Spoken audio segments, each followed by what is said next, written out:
eu acho absolutamente vergonhoso, é uma mancha. Parece que nós perdemos, parece que nós acostumamos a perder. Eu assisti muito Neymar este ano. Já era. Achar um adjetivo importante, sem vergonha, né?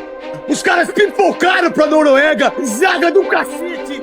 Se fosse um treinador, o Brasil tava fudido. Essa é a grande realidade. Uma geração perdedora, uma geração que não ganhou.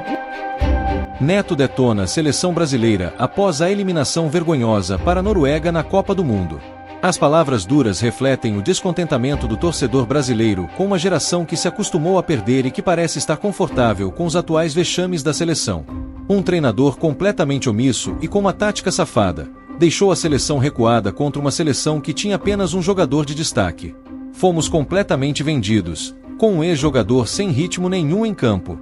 Veja em detalhes todas as críticas e deixe a sua opinião nos comentários. A gente ficou 4 anos falando dos 4 minutos contra a Croácia, né? Tem alguns espelhos ali. O Tite deixou o Modric solto e o Ancelotti deixa o Odegaard solto. Eu acho que esses 6 minutos de ontem, antes do primeiro gol, são ainda piores, assim. São ainda mais injustificáveis. São 6 minutos de um Brasil sem trocar um passe contra a Noruega. Desculpa, gente. Contra a Noruega na Copa do Mundo. 6 minutos sem um combate bem feito. Eu acho absolutamente vergonhoso. É uma mancha da seleção brasileira na Copa do Mundo, aqueles 6 minutos, cara. Eu acho um negócio inacreditável. Quando veio essa informação do Bruno Petti, que foi o primeiro cara do canal Gold que percebeu isso e trouxe à tona, cara, eu torci para ele estar errado, para ele ter calculado mal, para ele ter visto alguma coisa diferente, mas a verdade a gente está vendo na tela. Isso é uma vergonha. É inacreditável que a seleção brasileira tenha passado 6 minutos sem trocar um passe, repito, contra a Noruega, numa fase de oitavas de final da Copa do Mundo. E aí, quando a gente fala que a Noruega trocou mais do que o dobro de passes do Brasil no jogo inteiro, que a gente teve 34% de posse de bola, eu me surpreendo com essa estratégia ruim do Carlo Ancelotti.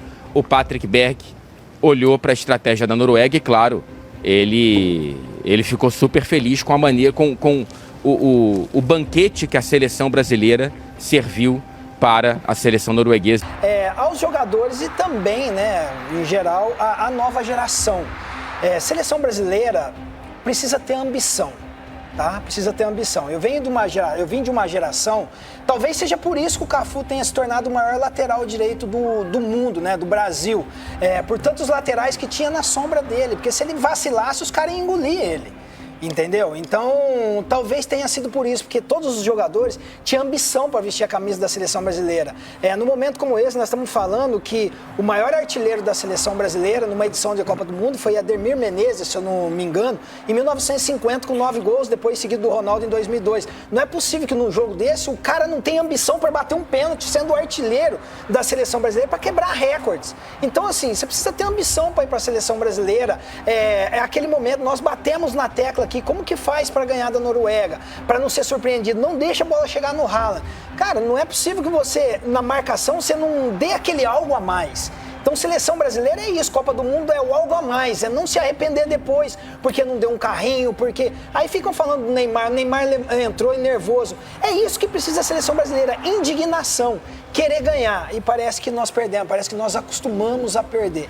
Então, a geração que vem agora tem a ambição de vestir a camisa da seleção brasileira. De tão longe de ser o Neymar que era. Eu conheço jornalista aqui no Brasil com medo de falar isso. Na reação, nesse culto de Neymar. Eu assisti muito Neymar este ano. Já era. Ele não tem o mesmo equilíbrio, ele não é o mesmo jogador. Eu achei as cenas contra a Escócia um pouco constrangidas. Pareceu um ex-jogador entrando num jogo de caridade, tipo, amigos de tal contra amigos de tal, né? De tão longe de ser o Neymar que era. Eu conheço jornalista aqui no Brasil com medo de falar isso. Na reação, nesse culto de Neymar, de Salvador, que gerou. Ele deu Neymar uma oportunidade num jogo que já estava ganho e tal. Talvez ele vai jogar ele nos minutos finais, um jogo que o Brasil ganhou, ou no desespero, nos minutos finais, porque onde ele poderia fazer a diferença é justamente bola parada. Mas entrando meio de segundo tempo de um jogo que estava equilibrado, eu nem acreditei. O Brasil perdeu o jogo naquele momento. Ancelotti teve que reestruturar o time. Ele sabia o risco, por isso ele entrou junto com Danilo Santos para tentar dar um pulmão, né? Mas o que acontece? Neymar não vai voltar. E Ancelotti sempre frisou isso desde ano passado. Ele não vai voltar. Então ele tem que jogar centralizado, porque os homens do lado têm que voltar. Então Neymar, ele vira tipo centroavante. Vini e Endrick vão para os lados, mais longe do gol. Você não quer os dois longe do gol. Isso contradiz a ideia original de ter Vini perto do gol. E o time abre. Ninguém marcou, os dois zagueiros olhando, Gabriel Magalhães, Marquinhos, campada de cuzão. Aí, ó, tá aí, treinador. Tá aí, ó, só absurdo, rapaz. Tá de brincadeira botar Danilo, botar... A eliminação do Brasil para a Noruega não foi apenas uma derrota esportiva. Foi um retrato fiel de uma seleção que parece ter perdido completamente a noção do peso que carrega quando veste a camisa amarela.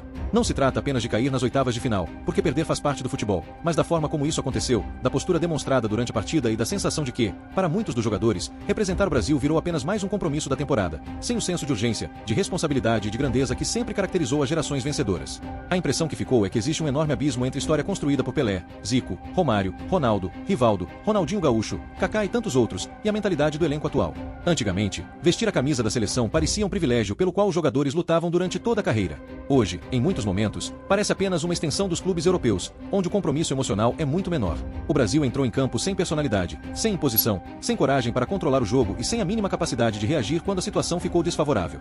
Não foi uma equipe derrotada apenas pela qualidade do adversário, mas por suas próprias limitações técnicas, táticas e principalmente mentais. Os jogadores pareciam aceitar a dificuldade com naturalidade, como se uma eliminação precoce fosse apenas mais um resultado possível, quando, para uma seleção pentacampeã do mundo, cair tão cedo deveria ser encarado como um fracasso gigantesco. O que mais incomoda não é errar um passe ou perder um gol, porque isso acontece com qualquer atleta, mas perceber a ausência completa de indignação. Faltou liderança, faltou cobrança dentro de campo, faltou alguém disposto a chamar a responsabilidade quando o time mais precisava. Muitos atletas vivem cercados por milhões de seguidores nas redes sociais, campanhas publicitárias, contratos milionários e enorme reconhecimento internacional, mas isso não se converte automaticamente em liderança ou em grandeza dentro da seleção. O futebol exige personalidade, e justamente isso parece estar em falta. Alguns jogadores parecem mais preocupados com a própria imagem do que com o desempenho coletivo, mais interessados em construir uma marca pessoal do que em escrever o próprio nome na história da seleção brasileira. A camisa do Brasil nunca foi um uniforme comum, ela representa décadas de conquistas, de talento e de uma identidade ofensiva que encantou o mundo inteiro. Hoje, infelizmente, essa identidade parece cada vez mais distante. A equipe joga sem confiança, sem criatividade e sem qualquer sinal de superioridade diante de adversários que, historicamente, respeitavam o Brasil antes mesmo de a bola rolar. Esse respeito desapareceu porque a própria seleção deixou de impor medo. Os adversários entram em campo acreditando que podem vencer, e muitas vezes conseguem porque encontram um Brasil previsível, lento, emocionalmente frágil e incapaz de transformar pressão em desempenho.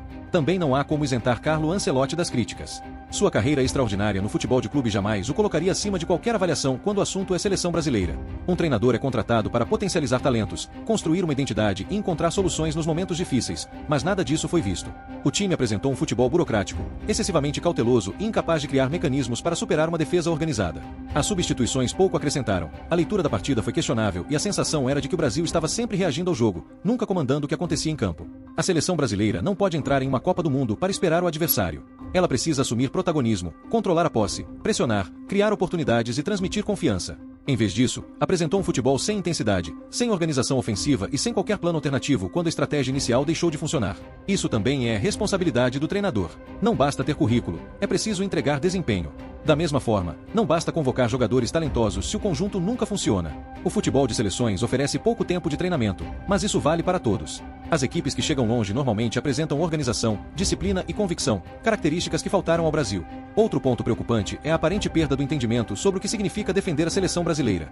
Muitos atletas cresceram ouvindo histórias das grandes conquistas, mas parecem não compreender que hoje fazem parte dessa história e têm a obrigação de preservá-la. O peso dessa camisa nunca foi apenas ganhar partidas, mas representar milhões de torcedores que transformam a Copa do Mundo em um patrimônio emocional. Quando o Brasil entra em campo, existe uma expectativa construída por gerações inteiras. Não é exagero cobrar dedicação máxima, concentração absoluta e entrega completa. Quem considera isso um excesso talvez nunca tenha entendido o tamanho da responsabilidade que assumiu ao aceitar uma convocação. A seleção não pertence aos jogadores, nem ao treinador, nem à confederação. Ela pertence ao povo brasileiro. E justamente por isso a cobrança sempre será proporcional à grandeza dessa instituição. Não existe espaço para acomodação, para discursos prontos após derrotas ou para entrevistas que tentam normalizar eliminações precoces. O Brasil precisa voltar a formar jogadores que sonhem em ser campeões mundiais, não apenas estrelas de clubes europeus. Precisa recuperar a cultura da competitividade, da inconformidade e da busca incessante pela excelência. É evidente que o futebol mundial evoluiu, que outras seleções cresceram e que ninguém vence apenas pela tradição, mas tradição também se preserva com atitude, personalidade e respeito pela própria história. Hoje, infelizmente, parece que muitos esqueceram disso. O talento individual continua existindo, porém talento sem comprometimento, sem liderança e sem espírito coletivo raramente conquista títulos. O resultado contra a Noruega foi apenas a consequência mais visível de um problema que vem se acumulando há anos, a perda gradual da identidade da seleção brasileira. Enquanto jogadores continuarem tratando convocações como eventos comuns, enquanto faltarem líderes capazes de assumir responsabilidades nos momentos decisivos e enquanto a comissão técnica não conseguir construir um time que jogue como o Brasil e pense como o Brasil, a distância para o sexto título continuará aumentando. O maior perigo nem é perder uma Copa do Mundo, mas perder a consciência do que significa representar a maior seleção da história do futebol. E quando isso acontece, nenhuma geração talentosa é suficiente para compensar a falta de mentalidade vencedora. A pergunta que fica é simples: será que o problema do Brasil está apenas na qualidade dos jogadores e do treinador, ou a seleção realmente perdeu o senso de grandeza que um dia tornou a maior do mundo?